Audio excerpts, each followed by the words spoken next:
if we learn about Hashem, Shema Yisrael, Hashem Elokeinu, Hashem Echad, if we listen and hear, we listen about Hashem, and we connect with it, and that becomes a part of our perspective.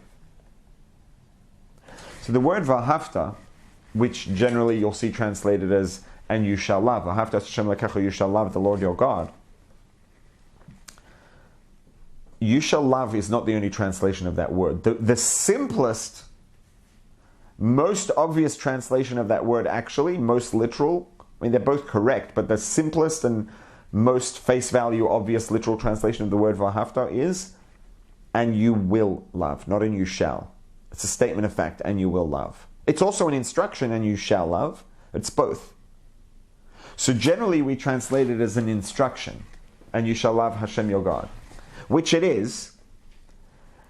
But the truth is that the real instruction is one pasuk earlier. The real instruction is listen, understand, learn about Hashem, hear about Hashem, listen, understand.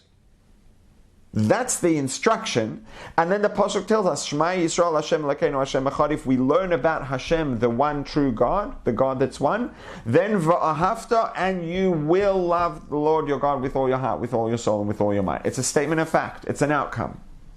The instruction is not to love Hashem. We can't force ourselves to love Hashem. We can't engineer love. Love is not voluntary per se. But what we can do is build a foundation that will lead to love. We can learn about Hashem. We can think about Hashem. We can understand as much as we possibly can about Hashem. Shema Yisrael, hear, listen, learn, connect. That's the instruction. So the Torah tells us, you are obligated to listen, to learn, to understand and connect, and then V'ahavta, and as a matter of fact, the outcome of that is, and you will love Hashem your God with all your heart, soul, and might.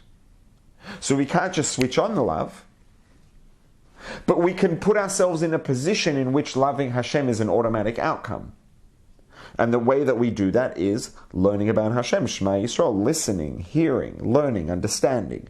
The more we learn, understand, and listen and hear about the true nature of the Creator, whatever that means, we will naturally grow to love Hashem. Loving Hashem will be an outcome. We can't switch it on directly. I mean, the truth is, this analogy just popped into my head. I use this analogy for a number of things, and there was just some cake baking on Erev Yom Kippur in the house, so it's on my mind. I guess it's in my short-term memory, in my recent memory.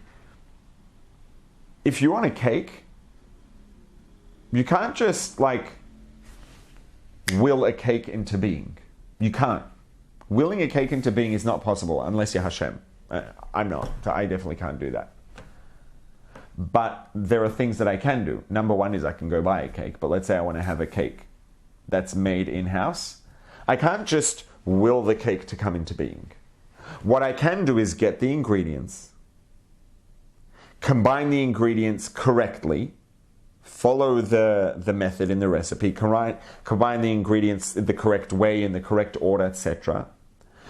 Put it into an environment in which those combined ingredients will then become a cake, i.e. an oven at the correct temperature for the correct amount of time, and then I will have a cake. Right? I can't just will a cake into being. What I can do is organize the ingredients, and when the ingredients are in place in the correct way and the correct method is followed, the outcome is a cake. It's the same thing. I can't will love for Hashem into being. It's not possible.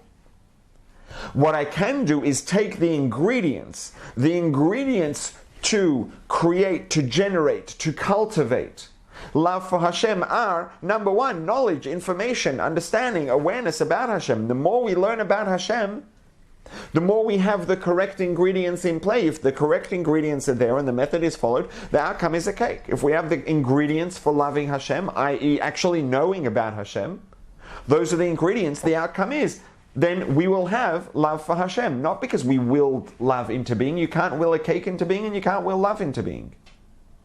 You can work on the ingredients for the cake, and then what happens is the outcome is the cake. We can work on the ingredients of love for Hashem, and the outcome is love for Hashem. That's what the Torah is telling us. Step number one is the ingredients. The ingredients are Shema Yisrael Hashem Elokeinu Hashem Echad. Listen, hear, learn, understand about Hashem, and then you can love Hashem. Not only and then you can, and then you will. V'ahavta, and you will love Hashem. And it's the same thing here when it comes to loving our fellow as ourselves.